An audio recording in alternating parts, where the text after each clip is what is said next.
underground world built in secrecy with high-level military technology.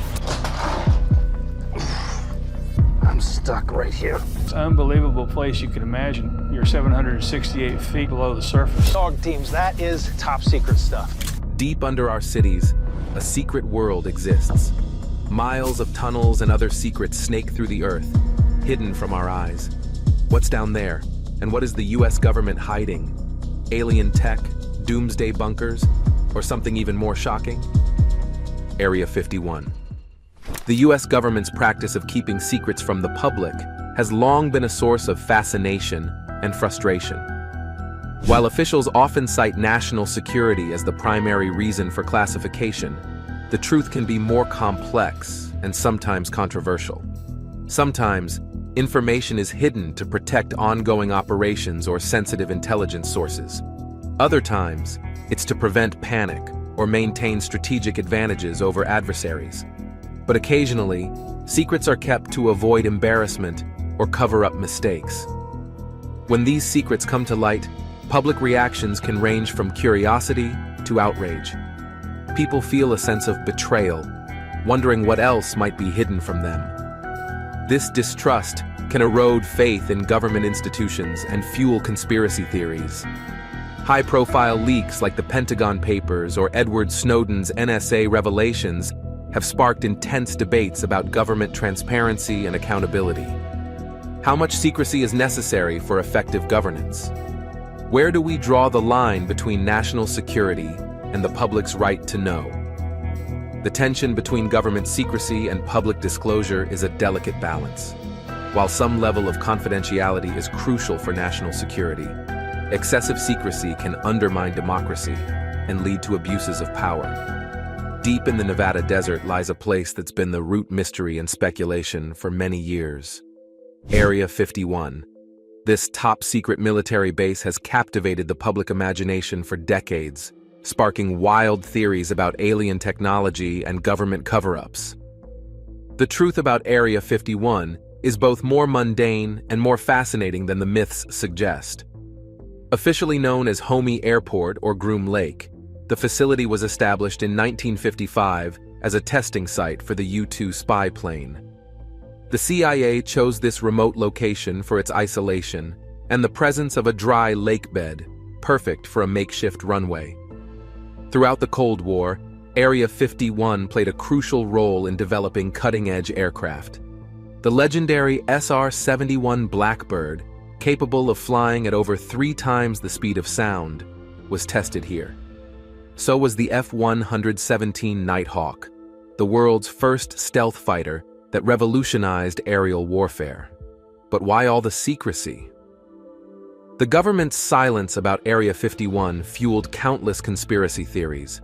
In reality, the tight security was necessary to protect highly classified military projects from Soviet spies. It wasn't until 2013 that the CIA officially acknowledged Area 51's existence in declassified documents. Despite this being revealed, Area 51 continues to be a hotbed of classified activity. Satellite imagery shows ongoing construction and expansion of the base. Strange lights and unusual aircraft sightings persist in the area. What new wonders of aviation technology might be taking shape behind those heavily guarded fences? One of the most enduring myths about Area 51 is its connection to extraterrestrial life. The infamous Roswell incident of 1947, where a UFO allegedly crashed in New Mexico, is often linked to the base.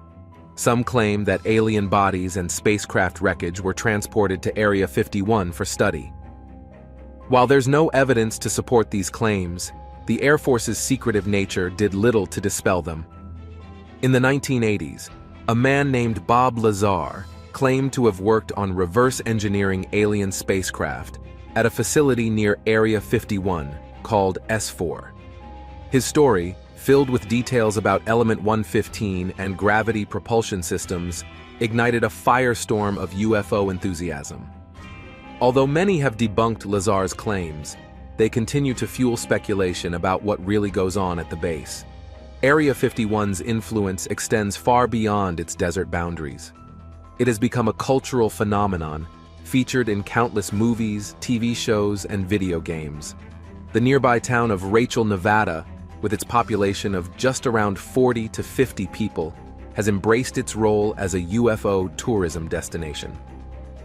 The Little Alien restaurant serves up alien burgers to curious visitors hoping to catch a glimpse of something otherworldly. The base's security measures are legendary. Signs warning of lethal force surround the perimeter, and armed guards patrol the area. Pilots know to avoid the restricted airspace above Area 51, designated as R4808N. Those who've tried to breach the base's defenses have faced serious consequences, including fines and arrest. In 2019, a Facebook event called Storm Area 51, They Can't Stop All of Us, went viral, with millions of people jokingly pledging to raid the base. While the actual event fizzled out, it demonstrated the enduring public fascination with Area 51's secrets. Despite its notoriety, Area 51 is just one part of a vast complex of military installations in the Nevada desert. The Nevada Test and Training Range, covering over 5,000 square miles, includes other secretive facilities like the Tonopah Test Range and the Nevada National Security Site, formerly known as the Nevada Test Site. What cutting-edge technologies might be in development at Area 51 today? Hypersonic aircraft, advanced drones, or something even more revolutionary? That brings us to another underground secret. What Cold War relic lies buried beneath the Arizona desert, its nuclear legacy frozen in time? Titan II missile silo. This underground fortress once housed one of the most powerful weapons ever created, standing ready to unleash nuclear devastation at a moment's notice. Located in Arizona, the Titan II was the largest intercontinental ballistic missile ever deployed by the United States. Standing 103 feet tall and weighing 330,000 pounds, it could deliver a 9-megaton nuclear warhead to targets over 6,000 miles away in just 30 minutes. That's enough explosive power to obliterate an entire city. From 1963 to 1987, 54 Titan II missiles were scattered across Arizona, Kansas, and Arkansas. Each missile sat in its own underground silo, protected by a massive blast door weighing 740 tons. The silos were designed to withstand a near miss from an enemy nuclear strike, ensuring that the U.S. could always strike back. Life for the crews manning these silos was tense and isolated. Teams of 4 would spend 24-hour shifts underground, ready to launch their missile if the order ever came. They lived and worked in a buried control center, connected to the missile silo by a long tunnel. The walls were painted in soft colors to reduce stress, but the constant threat of nuclear war loomed large. What was it like to hold the power of Armageddon at your fingertips? The launch sequence required 2 crew members to turn keys simultaneously, preventing any single person from starting a nuclear war. But the psychological toll of this responsibility was immense. Many veterans of the Titan II program still grapple with the weight of their former duties. The Titan II wasn't just powerful, it was also incredibly dangerous. The missile used hypergolic fuels that ignite on contact with each other. A single leak could be catastrophic. In 1980, such a leak at a silo in Damascus, Arkansas led to a massive explosion that launched the 740-ton blast door 200 feet into the air and hurled the nuclear warhead 100 feet from the silo. Despite the dangers, the Titan II remained a cornerstone of U.S. nuclear deterrence for over 2 decades. Its presence helped maintain the delicate balance of mutually assured destruction that prevented nuclear war between the U.S. and Soviet Union. But by the 1980s, newer, more accurate missiles made the Titan II obsolete. The last Titan II was deactivated in 1987. Most of the silos were demolished, their massive structures imploded and buried. But one silo complex in Sahuarita, Arizona was preserved as the Titan Missile Museum. Today, visitors can descend into this time capsule of the Cold War and stand face-to-face with a real, though deactivated, Titan II missile. The museum offers a chilling glimpse into a world on the brink of annihilation. Visitors can sit at the launch control console, see the red telephone that would have relayed the launch order from the president, and even peer down into the silo where the missile still stands, eternally poised for a launch that will never come. One of the most striking features of the silo is its isolation. The complex was designed to be self-sufficient for extended periods. It had its own power plant, water supply, and air filtration system. In the event of a nuclear war, the crew could have survived underground for weeks. The silo's walls are up to 8 feet thick, made of heavily reinforced concrete. The entire structure is mounted on enormous springs to absorb the shock of a nuclear blast. Even the access tunnel between the control center and the silo is curved to deflect the force of an explosion. Perhaps the most sobering aspect of the Titan II silo is its purpose. This was a weapon designed not just to destroy cities, but to annihilate entire civilizations. The 9-megaton warhead was 600 times more powerful than the bomb dropped on Hiroshima. It's estimated that a single Titan II could have killed up to 10 million people. Today, the Titan II Missile Museum serves as a powerful reminder of how close we came to global catastrophe. It's a place where the abstract threat of nuclear war becomes terrifyingly concrete. Visitors often leave with a renewed appreciation for the fragility of peace and the importance of nuclear disarmament efforts. As our journey through America's underground secrets continues, another secret lies beneath the streets of one of America's most iconic cities, hidden from the millions who walk above it every day.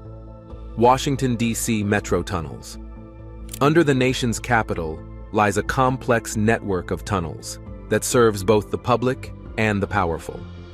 The Washington, D.C. metro system, while primarily known for transporting millions of commuters and tourists each year, harbors some odd secrets of its own.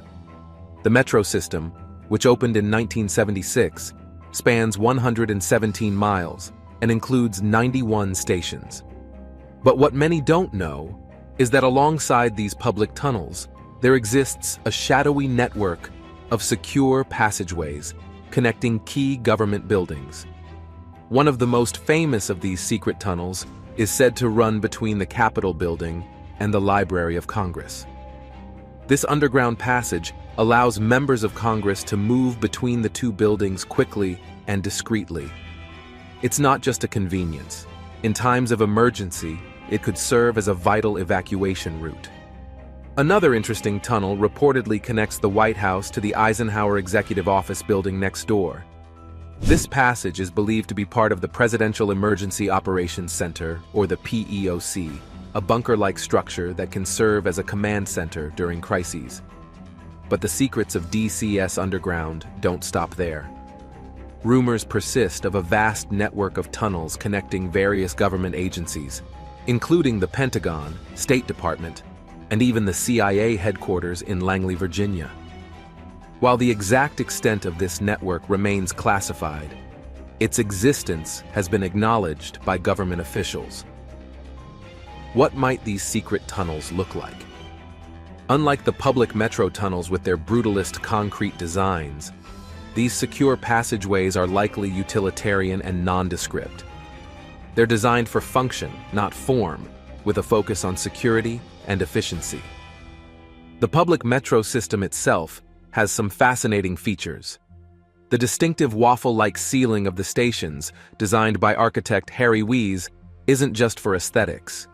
Its unique shape helps absorb sound and improve acoustics in the cavernous underground spaces.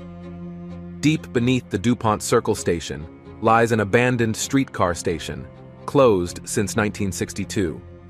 This forgotten space, known as the DuPont Underground, has occasionally been used for art installations and events, offering a glimpse into the city's transportation history. One of the most mysterious aspects of the DC Metro is the presence of numbered concrete pillars in some of the tunnels. These pillars, marked with seemingly random numbers, have sparked numerous conspiracy theories.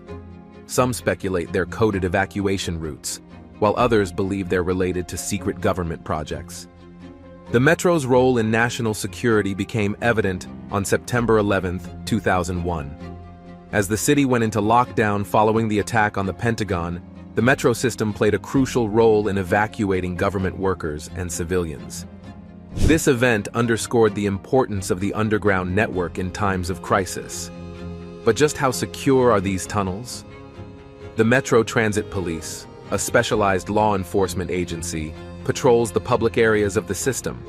However, the security measures for the classified tunnels are much more intense, likely involving advanced surveillance systems and restricted access protocols.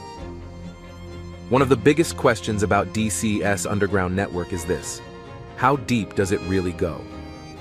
While the deepest public metro station, Forest Glen, sits 196 feet below ground, there are persistent rumors of much deeper facilities.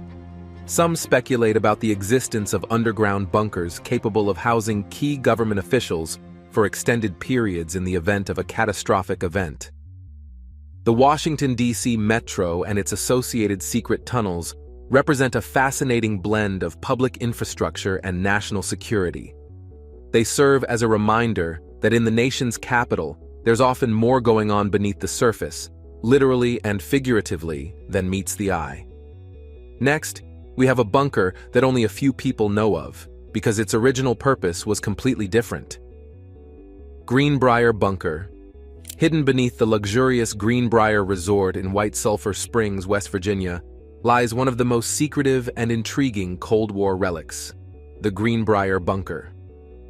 For nearly 30 years, this massive underground complex was prepared to house the entire United States Congress in the event of a nuclear war. The bunker's construction began in 1958 under the code name Project Greek Island.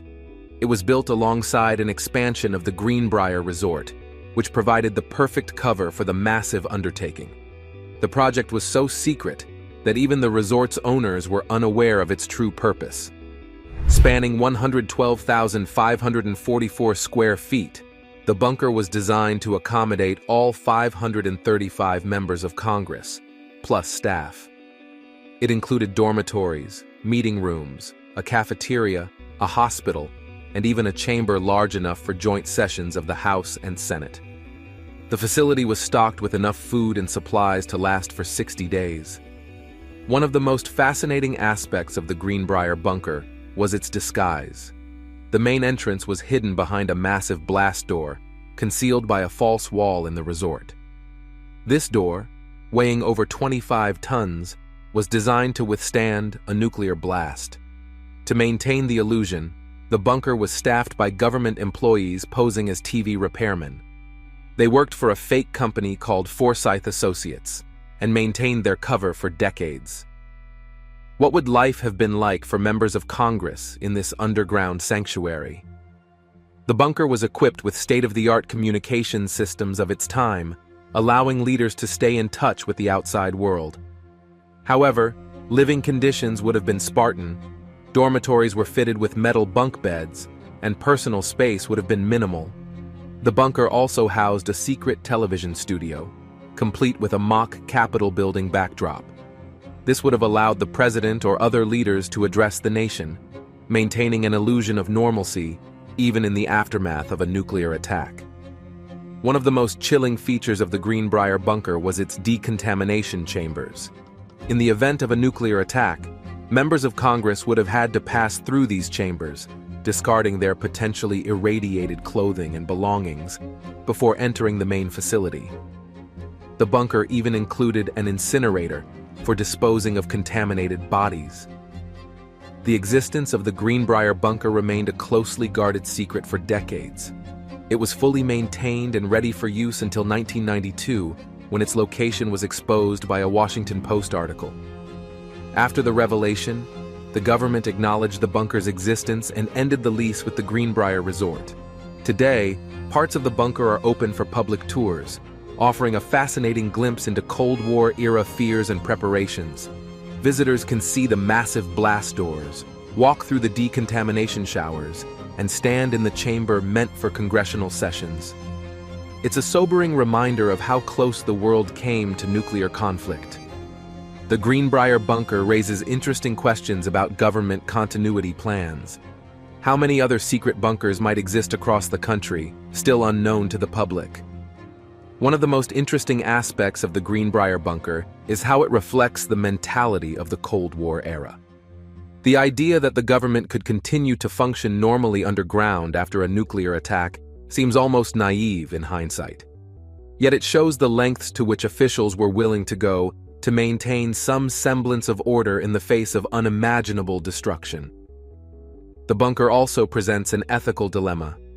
While it was designed to preserve the government, it made no provisions for the families of Congress members. In the event of an actual nuclear war, legislators would have had to leave their loved ones behind to face the apocalypse alone. Despite its outdated technology and exposed location, the Greenbrier bunker continues to captivate visitors. Finally, we have the most shocking tunnel yet. NORAD Tunnel. Deep within Cheyenne Mountain in Colorado Springs lies one of the most secure and technologically advanced military installations in the world, the NORAD, or the North American Aerospace Defense Command Tunnel Complex. This underground fortress, built to withstand nuclear attacks, has been keeping watch over North American airspace for over half a century. Construction of the NORAD tunnel began in 1961, at the height of the Cold War. Engineers blasted and carved 693,000 tons of granite out of the mountain to create a vast network of tunnels and chambers. The complex spans 5 acres and descends 2,000 feet into the mountain. What makes NORAD truly unique is its design. The entire facility is built on giant springs to absorb the shock of a nuclear blast. There are 15 freestanding buildings within the mountain, each mounted on these enormous springs. This ingenious system allows the structures to sway up to a foot in any direction without collapsing. The main tunnel entrance is protected by enormous blast doors. The north portal door weighs 25 tons and is 3.5 feet thick. It can close in 20 seconds, sealing off the complex from the outside world. Inside, a series of 90-degree turns in the tunnel are designed to deflect the force of a nuclear blast. NORAD's primary mission is to detect and warn against aerospace threats to North America. The heart of this operation is the command center, a cavernous room filled with screens and computer terminals. Here, military personnel from both the United States and Canada work side by side, monitoring data from a vast network of sensors and satellites. One of the most intriguing aspects of NORAD is its self-sufficiency. The complex can be sealed off from the outside world for extended periods. It has its own power plant, water supply, and air filtration system. There's even an underground lake with 1.5 million gallons of water, enough to sustain the facility's personnel for weeks. But what's it like to work in this underground fortress? Despite being buried under a mountain, efforts have been made to create a somewhat normal work environment. There's a cafeteria, a fitness center, and even a convenience store. However, the lack of natural light and the constant hum of machinery serve as constant reminders of the facility's unique location and critical mission. NORAD's technology has evolved dramatically since its inception. In the early days, information was tracked on giant plexiglass boards. Today, advanced computer systems process vast amounts of data in real time. The facility's supercomputers can track thousands of aircraft and space objects simultaneously. One of NORAD's lesser-known roles emerges each Christmas Eve. Since 1955, NORAD has been tracking Santa Claus as he delivers presents around the world.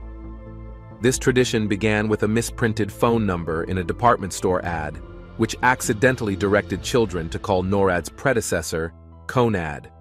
The colonel on duty played along, and a beloved holiday tradition was born.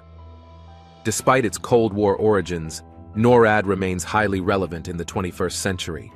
The complex has adapted to new threats, including terrorism and cyber attacks.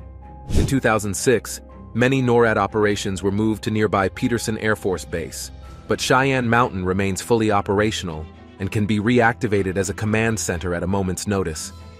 What other secrets do you think the US government might be hiding from us? Do you have any proof or theories? We'd love to know all about them in the comments down below. If you enjoyed this crazy journey, don't forget to like this video and subscribe to our channel for more explorations. Thanks for watching.